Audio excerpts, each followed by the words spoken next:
on page 25. So there you can read the extinction of greed, the extinction of anger, the extinction of delusion. This is called Nibbana, no? So stated by the Buddha. And the next paragraph, Nibbana is supramundane. So by supramundane, we mean it is beyond the sphere of mentality, materiality, which is the world of suffering. So our world, no, we ourselves, we are just made up of mentality and materiality. So when we say mentality, it comprises consciousness and mental factors. Now, consciousness and mental factors are called mentality. And all these 28 types of materiality, they are known as materiality. So, so long you have mentality, materiality, you have suffering. We say, you have suffering. No? Because mentality, materiality are arising, dissolving all the time. No, they arise and dissolve, arise, dissolve. And we are made up of only mentality, materiality. No, so any person, science know only materiality. We are made up of only materiality. Now the Buddha said, no, not only materiality, we are also made up of mentality, no, consisting of consciousness and mental factors. So, no, what really exists in us and in the whole universe is only these three. What are they? The first three ultimate realities we call consciousness, mental factors, and materiality. Only these really exist. And since they arise, dissolve means they perish. Arise, perish. So they amounts to suffering. They amounts to suffering. So we say it is the world of suffering. As Nibbana has no mentality, no materiality in Nibbana. So you cannot see Nibbana, no form, no shape, we say, not like no mentality, no materiality. So because of that, Nibbana is called supramundane. But we can see Nibbana with supramundane consciousness. So these 8 consciousness are known as supramundane consciousness. These 8 consciousness. So Lokuttara actually means supramundane. Supramundane. So we can see Nibbana. And we can enjoy the taste of Nibbana right away in this life. Just like when we watch the movie. When you watch the movie, so like the Chinese movie and Korean movie, they are very popular nowadays. So you have great joy and happiness. You enjoy watching it. So actually, you are just watching the screen. Judging the screen and the images you get this place. The same thing with this consciousness, you can see Nibbana. Nibbana, that total peace and happiness. And you enjoy total peace and happiness right away. In this very life, you can enjoy Nibbana. So again, this is very unique. In other religions, they say if you believe in God, and if you obey His commandments, then you will be sent to eternal heaven. So if you don't believe in God and you don't obey His commandments, you will be sent to eternal hell, they say. So they have only 2 eternity, eternal. But when He will send only after Judgment Day. The Judgment Day would come only at the end of this world. So they say this world is created by God. And one day God will destroy this earth. So before He destroy, only then He will call all the dead. So the dead will be waiting. Their soul will be waiting in their tomb, waiting for Judgment Day. So the Judgment Day will come. So near the end of this world, that according to science, this world will last for another 5,000 million years. So that means they have to wait for 5,000 million years. So only then, after Judgment Day, they have to go to heaven, they say. But like in Buddhism, you can enjoy Nibbana right away. And you can agree with Buddha that this, the Nibbana bliss is unique, much superior than sense pleasure. Much superior than when you get the jhana. The jhana is superior to sense fear, sense enjoy, sense pleasure. And Nibbana is much better than the jhana bliss again. So it is the highest bliss that you can attain in this very life. At the middle of page 25, we have the topic, two kinds of truths. So you have learned two kinds of realities now. What are the two kinds of realities? Conventional realities and ultimate realities. Conventional realities are the things that all the people believe to really exist. But the Buddha said they do not exist in the ultimate sense because they can be divided into ultimate realities. So only ultimate reality really exists. So depending on these two types of realities, we also have two kinds of truths. The first kind we call conventional truth. In Pali we call samuti satya.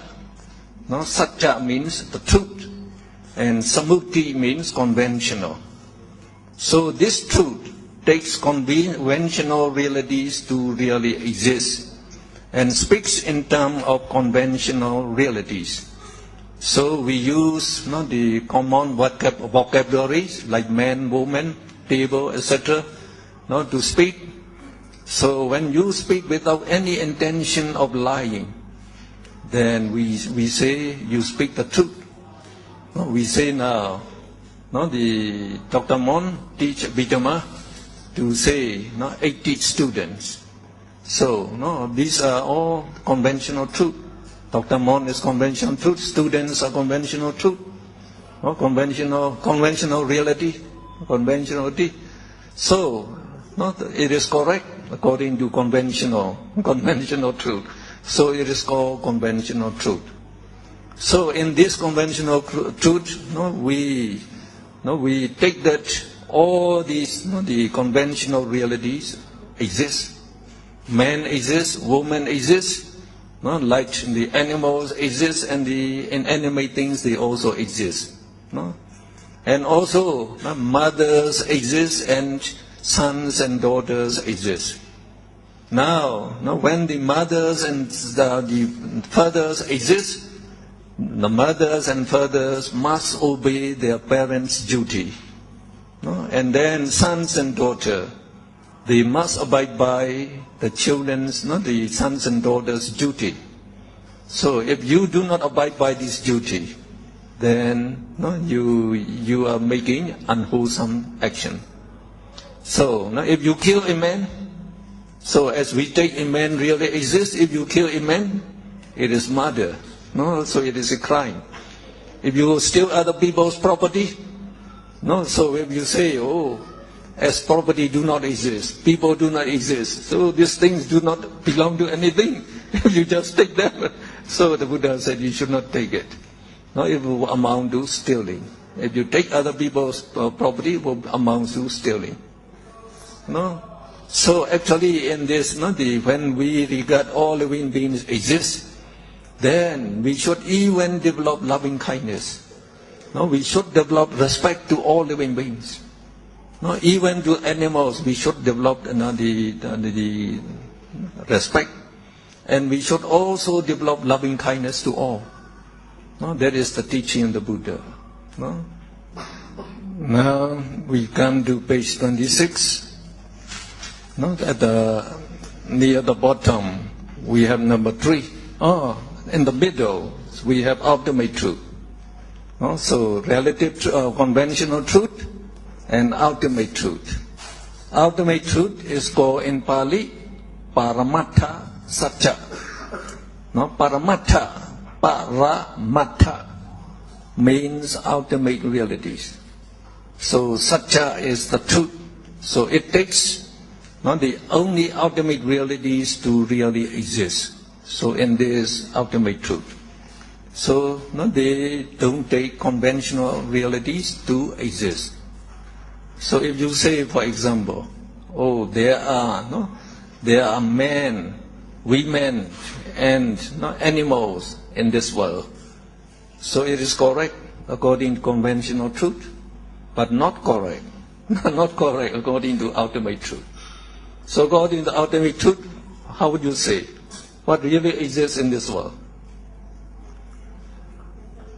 Consciousness, mental factors, and materiality. Only these three exist. Or in other words, you say, now the consciousness and mental factors, they can be combined. We can call them mentality. Only mentality, materiality exists in this whole world. And the same thing, only mentality, materiality exists in every living being. So if you say that, it is correct, according to the ultimate truth.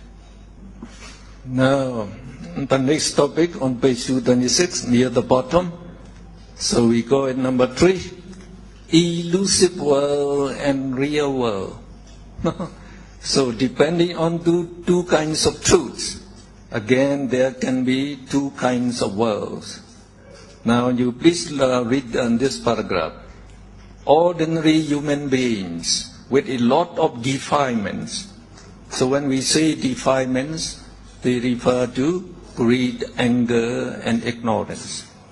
No? So those who have a lot of this greed, anger, and ignorance, they are called worldlings, putujana, worldlings. As worldlings, our minds are blinded by these defilements, that is blinded by greed, anger, and ignorance, and we cannot see the true nature of sense objects. So we see living beings and inanimate things to really exist, and we regard them to be permanent, pleasant, persons and things, beautiful and desirable. This is the elusive world that we live in. So we are living in the elusive world. No, as worldlings, our minds are blinded by ignorance and also by greed and anger. Blinded. So we don't see the true nature. We see only the illusion, as produced by the ignorance. As we don't see the real nature, so we have the wrong vision. So we think, oh, men, women really exist. And all these cars, the luxury, the wealth, oh, they really exist. So they are enjoyable, desirable. So, because the ignorance gives us the wrong vision. Greed becomes attached to these things, attached to you, attached to all the things you love, to your wife, to your children, to your wealth. And then you think that, to get money is very important in this life, because only when we get a lot of money, then we can live very luxuriously. So when we say living luxurious, it means enjoying sense pleasure, not just enjoying the movies and the songs and the good food and the good clothing and the cars. So we think them to be really happiness, and that most people, they think that is the only real happiness in life. So they just their objective in life is just to get an education, and then get a good job, then try to get some money to buy an apartment, and then get married with the wife, with the person you love, and then produce some children, and then live happily enjoying these luxury. That's all they think. That's what all the people think are just like that, all over the world. I have been all over the world. So Whenever the city is bigger, so the people are more crazy, crazy to get money, to enjoy this. So they have to work more. They have to work more, and they think they would be happy, but it is not really happy. Not really happy.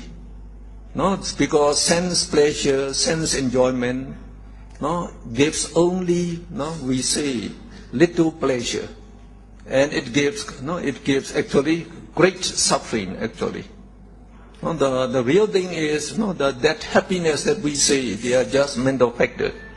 The pleasant feeling is called bliss.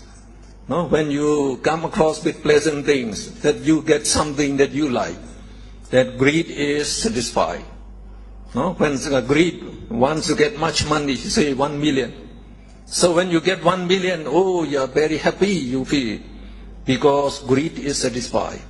But only temporarily. Only temporarily. Then greed said, you better get 10 million. So you have to work again. After you get 10 million, no, 100 million. So never ends, never ends. So when we are under the influence of these defilements, then we are just walking the whole life. We think we should be happy, but really not happy. No, not happy. Now when I say this, so we can look at the world, like today. We regard United States to be the richest country, the most developed country, the United States. They even use more than half of the energy of the whole world in them. They are using like that, great mastery. So they think that if you surround a person, all the things that he needs, he will be very happy. But they found now it's not correct. Not correct. Why? Americans are among unhappy person, I should say. You already have learned that America is in great debt. $3 trillion in debt. So America is in debt. 1 in 4 Americans are enjoying the suffering from mental diseases. Suffering from mental diseases. So many of them have to send to the mental hospital. That means they are crazy. Some of them they just shoot the people. They are killing.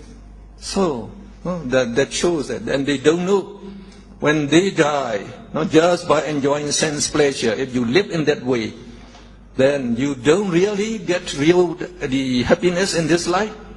And when you die, you will be born in the Bobo state. Definitely, most definitely, you will be born in the Bobo state. On page 27, I'd like you to read them, because they give you some wisdom. Now, in reality, all living beings are made up of consciousness, chaita, mental factors, chaita seekers, and materiality, rupa. Inanimate things are made up of materiality only. All these ultimate realities, that means that mentality and materiality are formless, shapeless, and they are arising and perishing very rapidly and incessantly. Incessantly means continuously. Always arising and perishing. So they are really impermanent nature. So it is very important to know this true nature of our existence. So our body, which is made up of materiality, and our mind, made up of mentality, they are rising, perishing all the time. So we should know they are not permanent. The next paragraph, what is not permanent is not satisfactory, and to be tortured incessantly, that is continuously, by the dissolution or perishing of mentality and materiality really amounts to suffering, dukkha. So again, you cannot deny when you can see up to that. And in meditation, we can see this. we have to see them in vipassana meditation. And we have to reflect continuously about anicca, anicca, impermanent, impermanent, suffering, suffering, dukkha, dukkha, to know the reality. Now we are ignorant of them. We don't know them. No? So these mentality, modality, they are made up of body and mind. Since they are not perishing, that means they are dying. They are dying all the time. As soon as they arise, they perish, they die. So, no, when your beloved ones die, what happens? You feel very sad. So that means suffering. No? Sadness is suffering, sorrow is suffering. So what you cherish, what you love, your body and mind, you love most. And when you know they are dying, they are perishing all the time, so it amounts to suffering that cannot be denied by anyone, if you can see. Now the third paragraph. Moreover, as mentality, materiality. So in Pali we call nama, rupa, no? Mentality, materiality. They have no form, no shape, and they arise and perish extremely rapidly and continuously. So there is no person, no self, no soul, no ego, no jiva, no atta, no creator, no permanent entity really exists. This phenomenon is called not self, anatta. That is the most important feature of our living beings. Anatta, not self. No, anatta, not self. That means you do not really exist. No, there is no I, no you. No, if there is no I, no you, no beloved ones. No, you don't have any beloved one, and you don't have any well, no well. So no worry, no worry. Then no despair when you lost them. When you lost them, no despair. No, so you can live very happily actually. No? So this anatta, the anatta, not self, concept is unique in Buddhism. No other religions know that. No philosophers know about this. No? So you might say, oh, I really exist. No. So because I exist, I can enjoy all these things. So it is good, that's what we think. But you don't know, because you think I exist. You become very selfish. People are very selfish. So to get many things, as much as possible, to buy up for the benefit of this I. So we say because of that there is trouble in the world. All trouble in the world. We have the wars and all the evil actions in the world. And when you die, so the Buddha said you will go to hell. So long you have this concept, I exist, you cannot escape hell. You cannot escape hell. So again, the next paragraph. Furthermore, all living beings and inanimate things are neither beautiful nor desirable, for they do not exist in the ultimate sense. Besides, they arise and dissolve. They are made up of only mentality, materiality. They are rising, dissolving very rapidly. So they are just suffering. If you know they are suffering, you don't desire anymore. No greed to desire for them, and no attachment to them. If no greed, no attachment, the Buddha said there will be no worry. No grief, sorrow, sadness, despair. So you can live very happily. You can live very happily. And then we think that living beings are very beautiful, but actually they are not beautiful. So we give the example of Miss Universe there.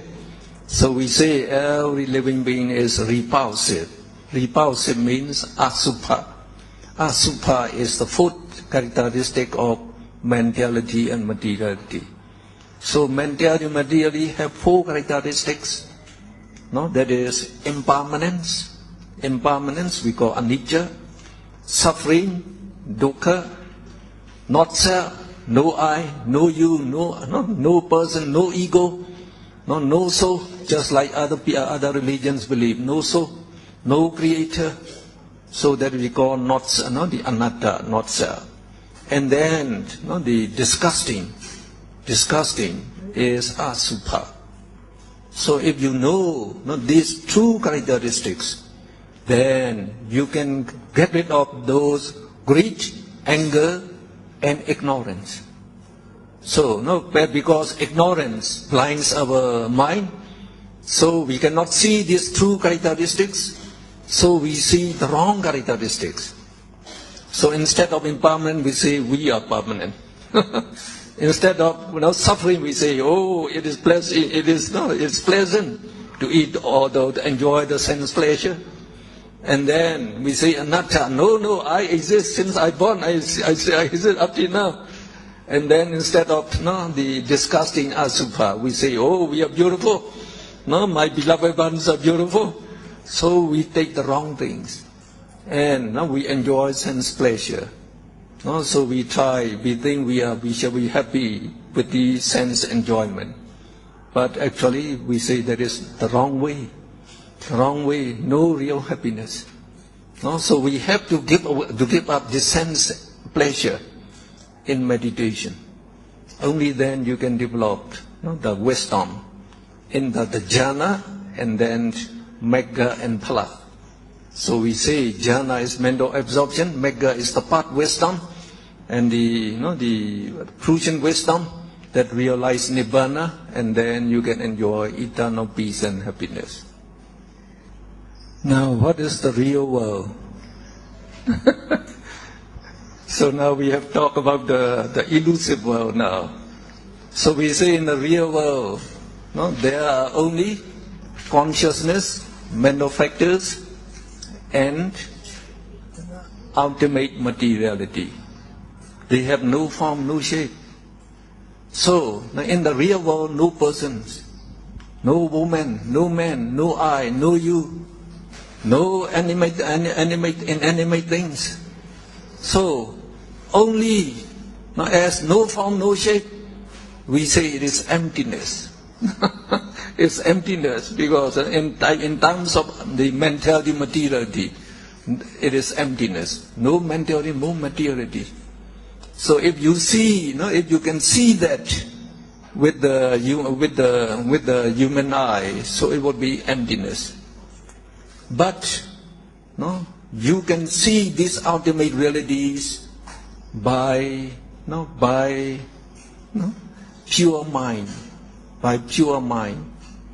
When we say pure mind, the mind is free from those defilements, greed, anger, ignorance. So they can be suppressed, not to arise in the mind, by meditation. By meditation. So when you attain the jhana, so your mind is pure. Your mind is pure because no greed, anger, ignorance arise in the mind anymore.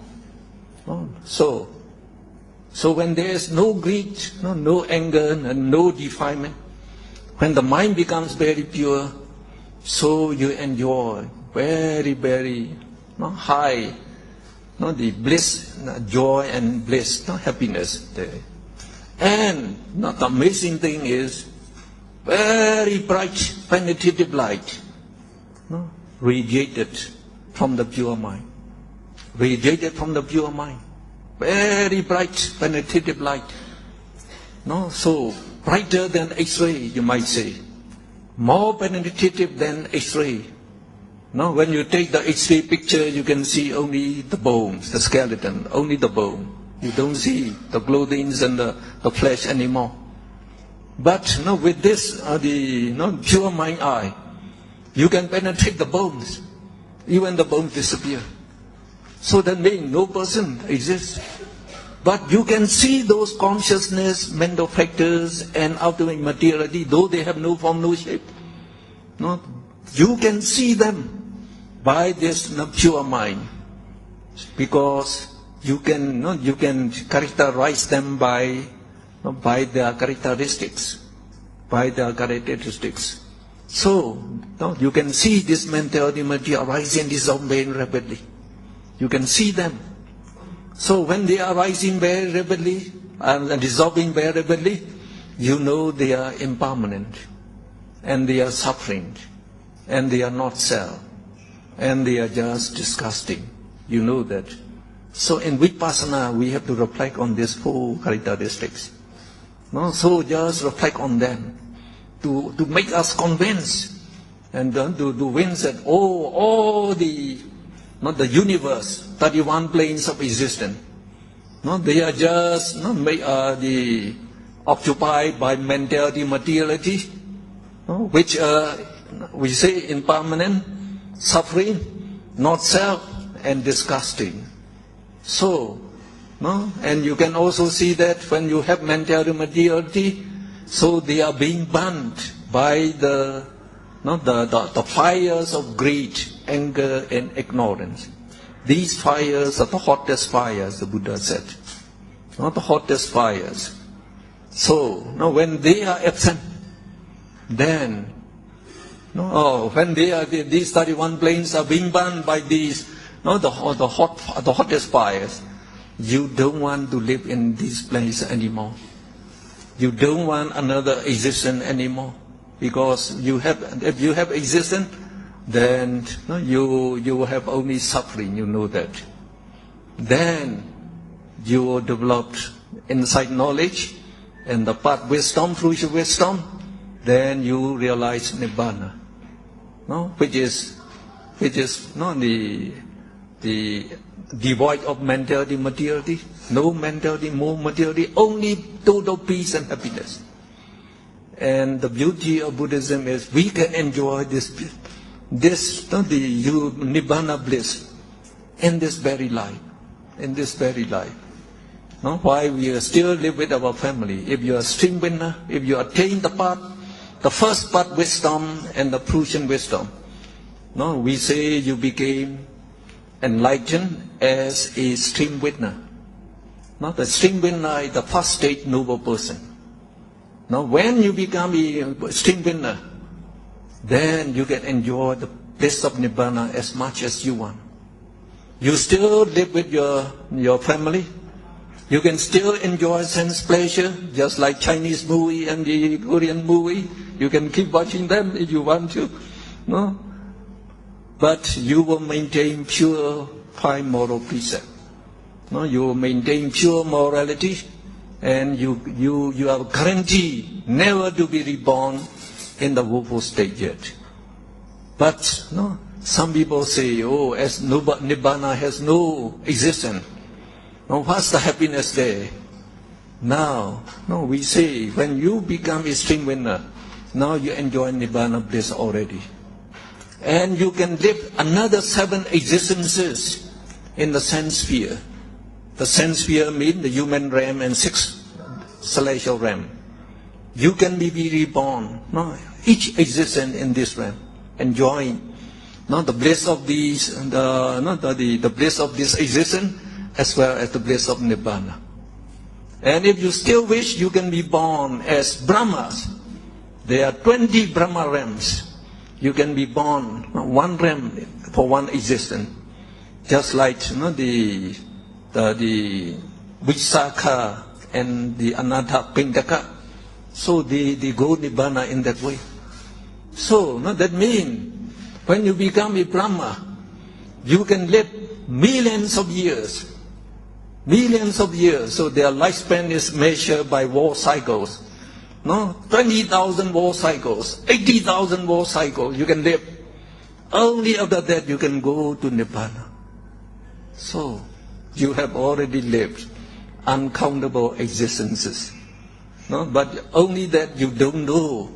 As we are blinded by these defilements, we still crave for sense pleasure and for new existence. So when you get to nibbana, only total peace and happiness there. So you are combined with nibbana. Becomes one with nibbana. So we say you can enjoy eternal peace and happiness. So which is better? Which is better, the elusive world or the real world? Well, if you understand so much teaching, you already get not quite very important wisdom, and you will understand better with further teaching. So we have a tea break now for about half an hour, and then we meet again at 5 p.m. Yeah. So try to learn Abhidhamma happily, joyfully. So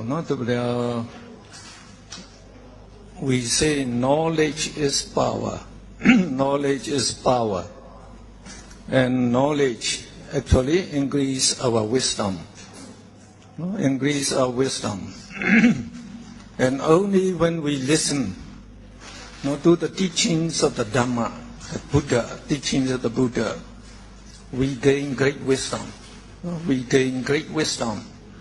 So by this wisdom, we can live very wisely for great benefit. So even in listening to the Dhamma, so like in the Myanmar, they have a saying. So in Myanmar we say, Na ko taung shit ta duke hole adenchi. So that's the saying they say. So what it means is, just by listening to one discourse, one Dhamma talk, you gain so great merit that you will not be born in the woeful state for 9 war cycles. For 9 war cycles. And those who arrange for this, the Dhamma talk, Dhamma teaching, so they will not be born in the woeful state for 8 war cycles. So they arrange for, like Christine, she arranged and she also listened.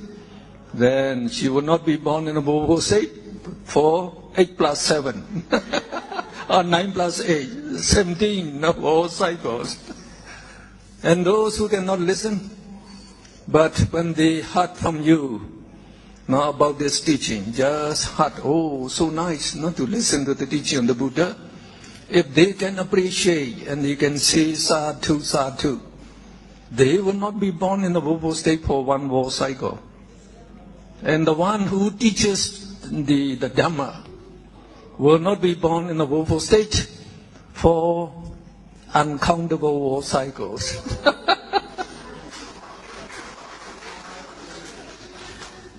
So I will always willing to teach. So after you learn, you can also be a teacher. So many of my students become teachers. They become teachers. Some of them, they listen to my Dhamma. They attend my Dhamma-classes for 4 or 5 times. Then they became teachers. So you can do the same thing. You can do the same thing. And one person asked me, can we appear for the Abhidhamma examination here in Indonesia? I said, yes, you can. Because the people in Singapore, because especially in Singapore, we have many Myanmars now living there. Living there and they're working there. So they also attend my Abhidhamma-classes and they like to appear for the examination. So we are arranging with the embassy to conduct the Abhidhamma examination in Singapore. So they will be able to appear for the examination there. So here, if you are willing, we can also ask the Myanmar embassy to conduct the examination for you. But probably they don't know how to translate into Indonesia yet.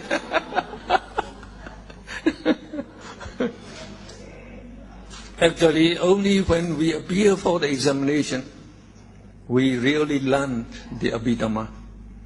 Otherwise, you are not very much enthusiastic.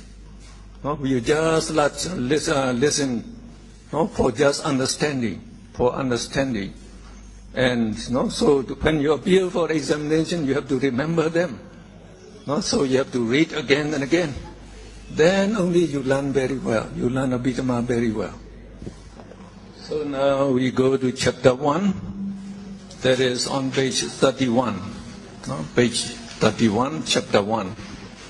So the topic is consciousness, citta. So actually here we are going to learn various combinations of consciousness with mental factors.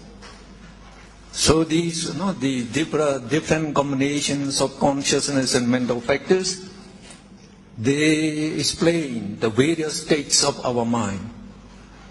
Now sometimes you are very happy, sometimes you are very sad, and sometimes you are very angry, and sometimes you are very good-natured. So why your mind changes very quickly, so many times? So like in the West they say, as they cannot find the true answer, they say it is just like the Queen Elizabeth.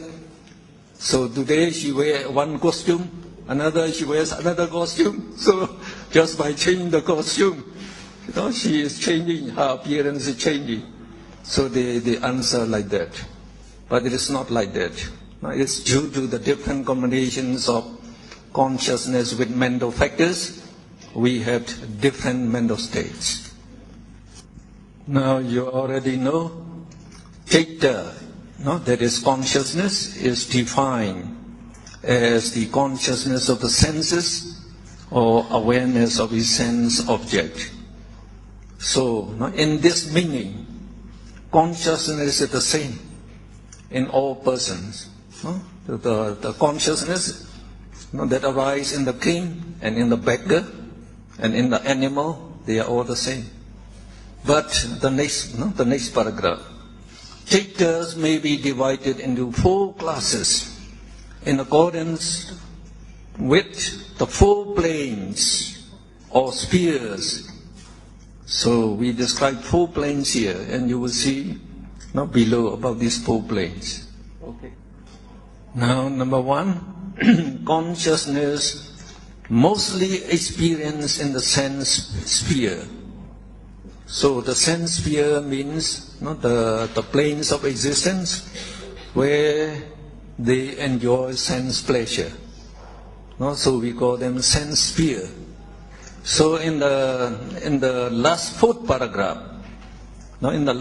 paragraph, you can see the sense sphere refers to the 4 woeful abodes, the human abode, and the 6 deva abodes. Abodes and realms, they mean the same thing.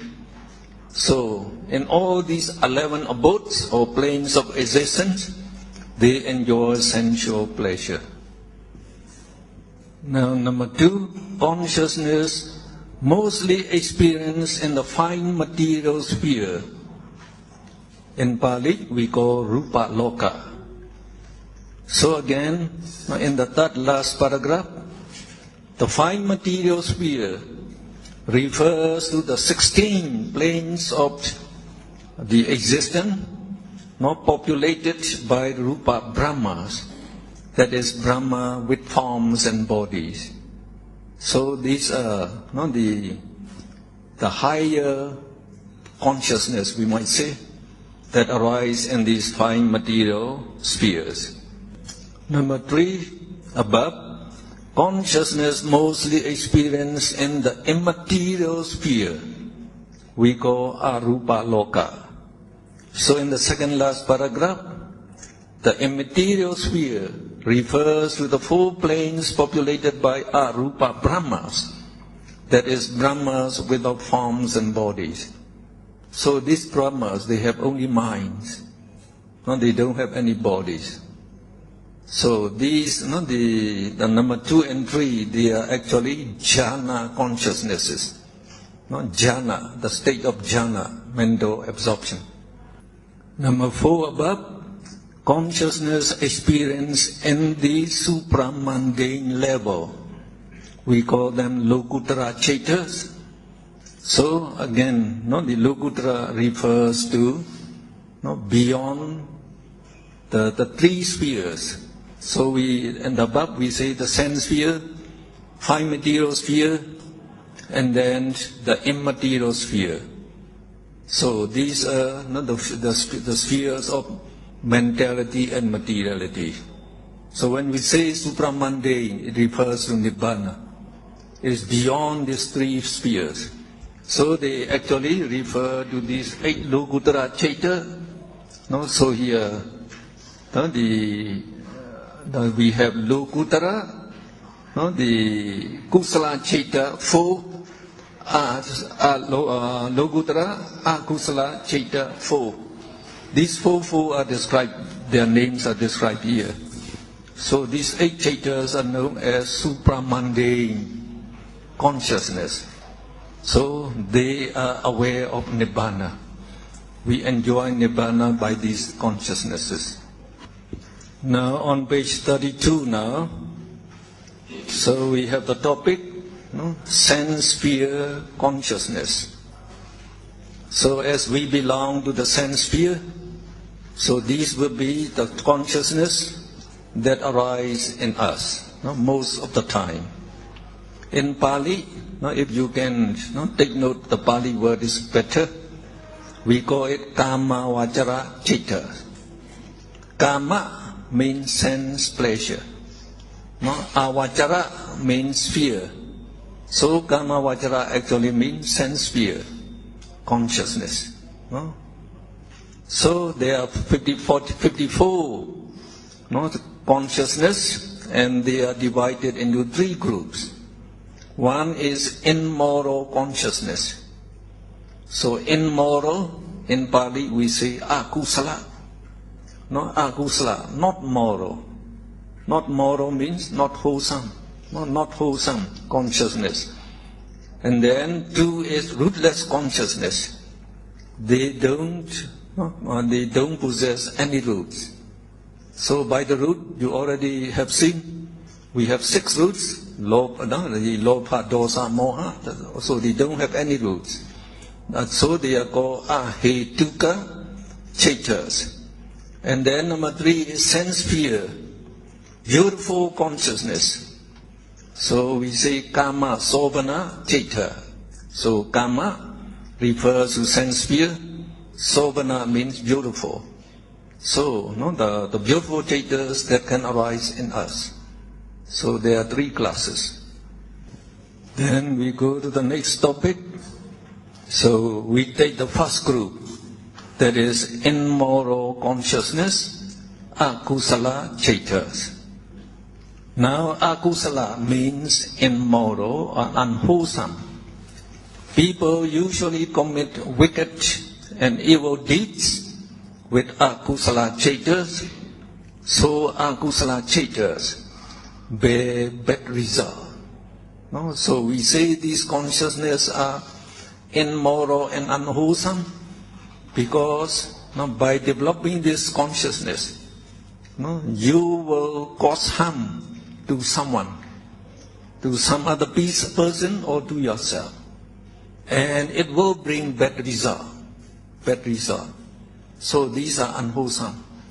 So they amount only 12 in number, but they arise most of the time in the worldlings. Not the worldlings. We are also worldlings, remember? So they arise mostly in us. Okay. Now these 12 akusala chaitas are again subdivided into 3 classes.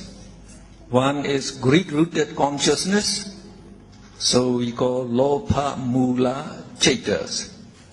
So, Lobha, you already need to know it is greed. Mula also means root. It means root. So, greed-rooted consciousness. There are 8 of them. Anger-rooted consciousness is Dosa Mula Chaita. So, Mula, again you can see Dosa is anger, Mula is rooted. So we call it Dosa Mula Chaita or anger-rooted consciousness. They number only 2. And number 3 is ignorance-rooted consciousness, Moha Mula Chaita. So Moha, ignorance, is as the root. Actually, Moha is present in all the 12 akusala chaita.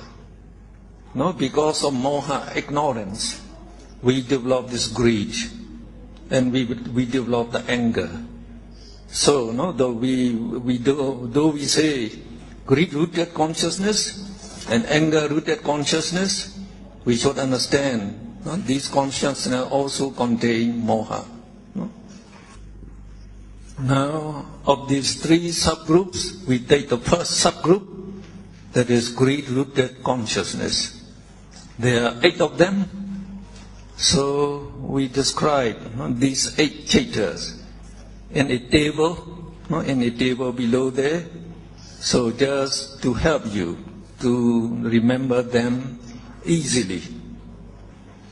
So this citta, the various consciousness are described in this chart.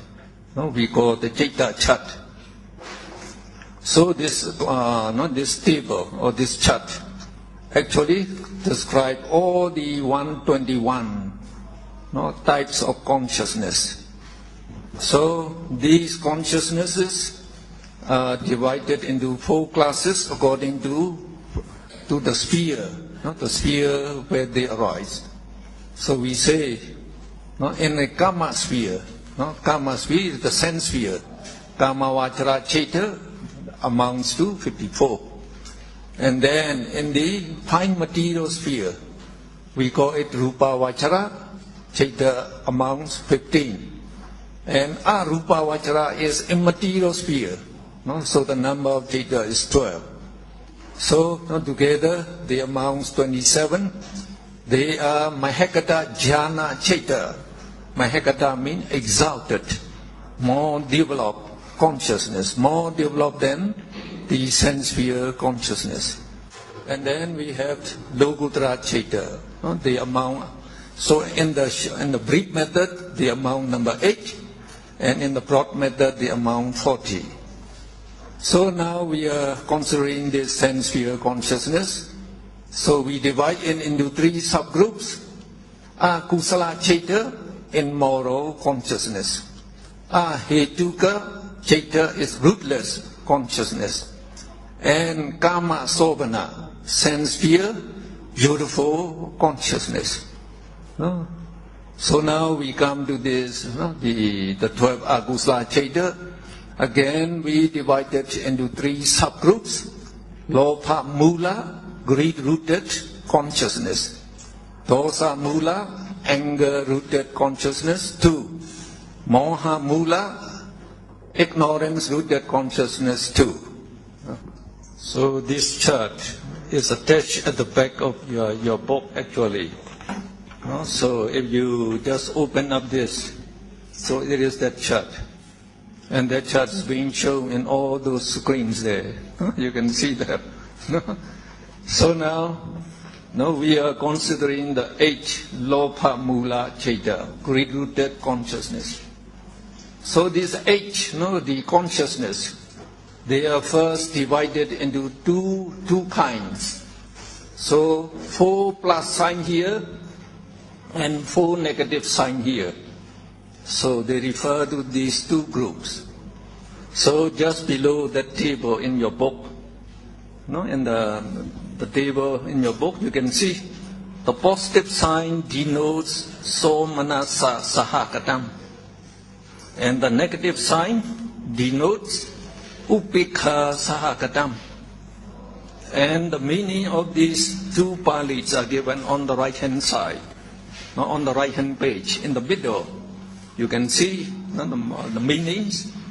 Somanasa means mentally pleasant feeling, or you can say pleasant mental feeling. So when you have the pleasant feeling in the mind, so when you watch the movie, when you enjoy the movie, you get pleasant feeling in the mind. So when you get pleasant feeling, so you say you are also joyful and happy. And joy is not so we say it, you can say it is also joyful, not joyful. So pleasant feeling is also a mental factor, not the feeling. The pleasant feeling is a mental factor. And joy is also another mental factor we call piti, not piti. So, and then the next one, sahagatam. means together with, together with or accompanied by. So that means this consciousness is accompanied by pleasant mental feeling or pleasant with joy, accompanied by joy. So when you are watching the movie, what consciousness will arise at that time? We ask you, what would you say?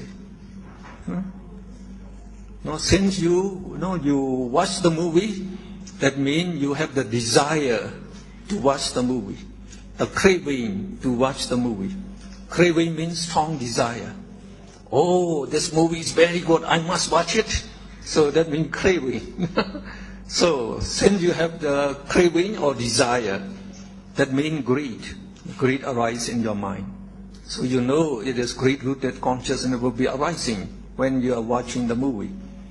So when the actors and actresses are very charming and they are acting very pleasantly, so you get joy and pleasant feeling.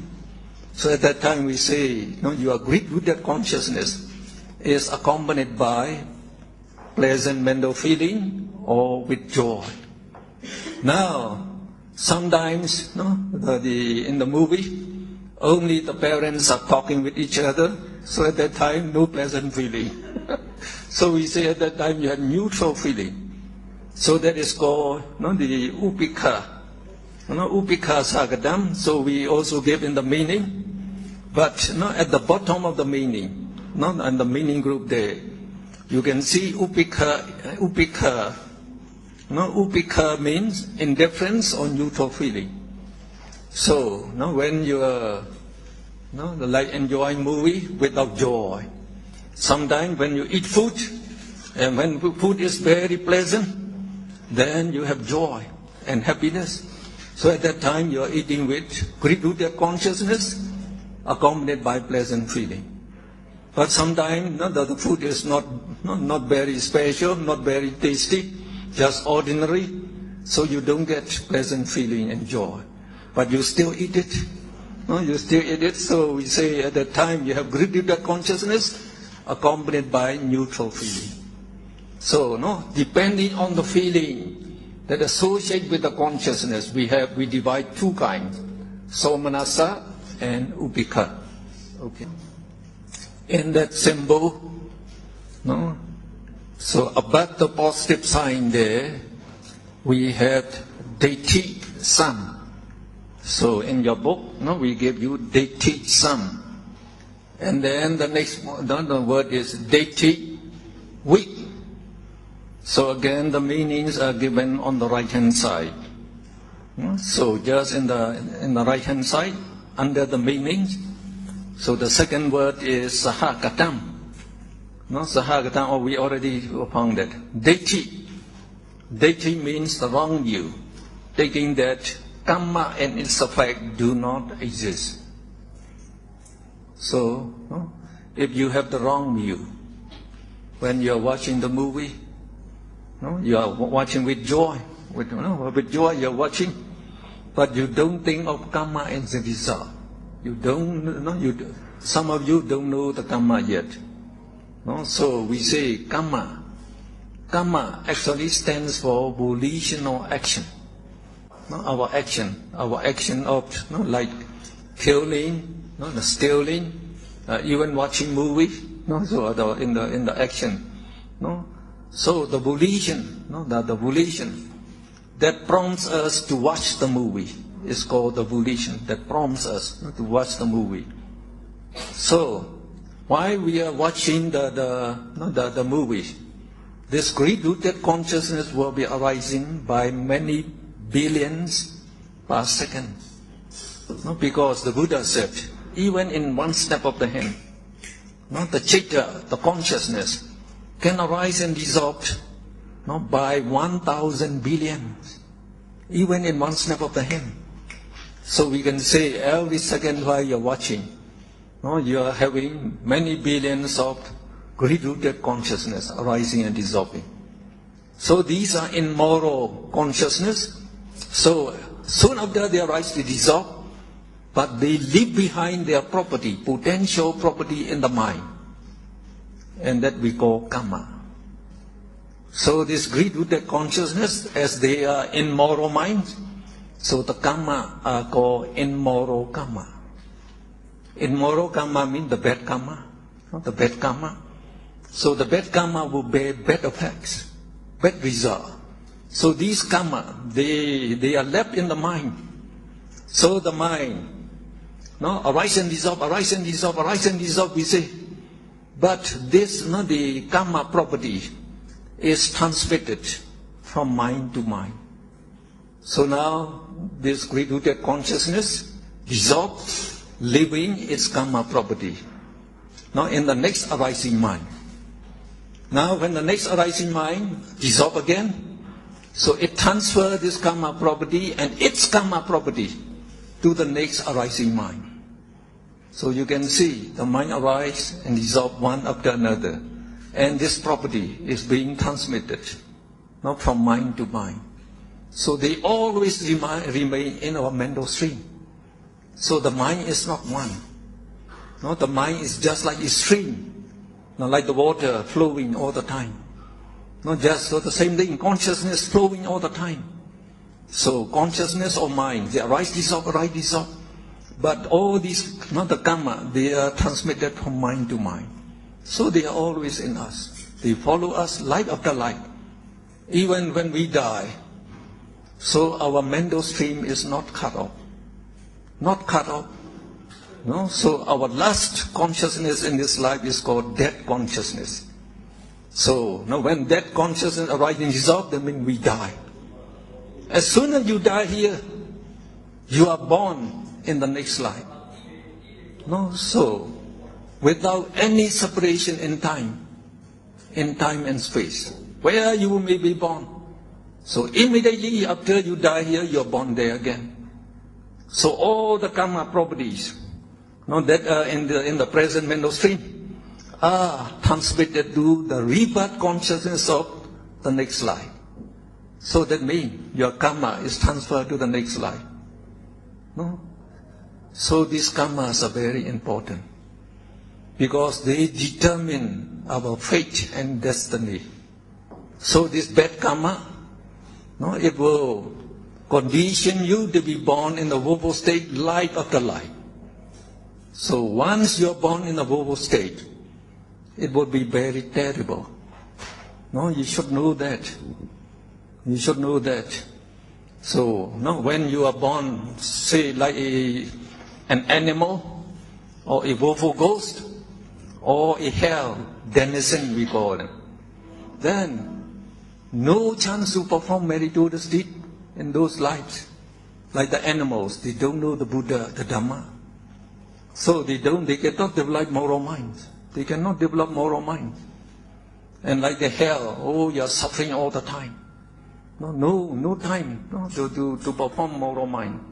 So as these moral karma, they are produced by many billions, and they are just like plant seeds. One seed can give rise to a new plant. The same thing, one bad karma can produce one existence in the woeful state. So as you have billions of bad karma, you will be born in a woeful state again and again, the Buddha said. So what the Buddha said was actually very frightening. No? Once you are born in a woeful state, to regain the human existence again. That means when you have the chance, your good karma, have the chance to bear result, you will be reborn as human existence again. But to get that chance would be very difficult. So how much difficult? So what he said is almost impossible. He said you drop down a long thread, from the celestial realm, and you let one person hold a needle, with the hole the upside. So would that be easy or possible for that thread to get into that needle hole? So you just imagine, if you drop from celestial realm very far away, to get into this hole would be almost impossible. That can be easy, the Buddha said. compared to the chance to be reborn as a human being from the Vovo state is more difficult than this. So that's why the Buddha said, to get the human existence is very, very difficult. Very difficult. To come across the Buddha's teaching is very, very difficult. And to listen to the Dhamma, the teaching of the Buddha, is very, very difficult. And to develop faith and confidence in the triple gem is very, very difficult. So now we have all these 4 difficult things now. So we are very lucky. Very lucky. So if we don't understand, don't know the teaching of the Buddha, then we shall be happy only with this immoral consciousness. We live only with this moral consciousness most of the time. So, definitely, most definitely, when we die, we shall be born in the Vovo state. So again here the Buddha, he gave an example. So he took a little earth and placed on his thumb. And he asked the monks, what do you think? Which is greater in number? The grains of sand in the earth on my thumb, and the grains of sand that is in the whole earth. So very certain, the monk said, the number of grains in the whole earth is much, much greater than the number of sand on your thumb. Yes, the Buddha said. When living beings die, so when we say living beings, that means all living beings, human beings, celestial beings, the woeful beings, all of them. When they die, those who are born in the blissful realm,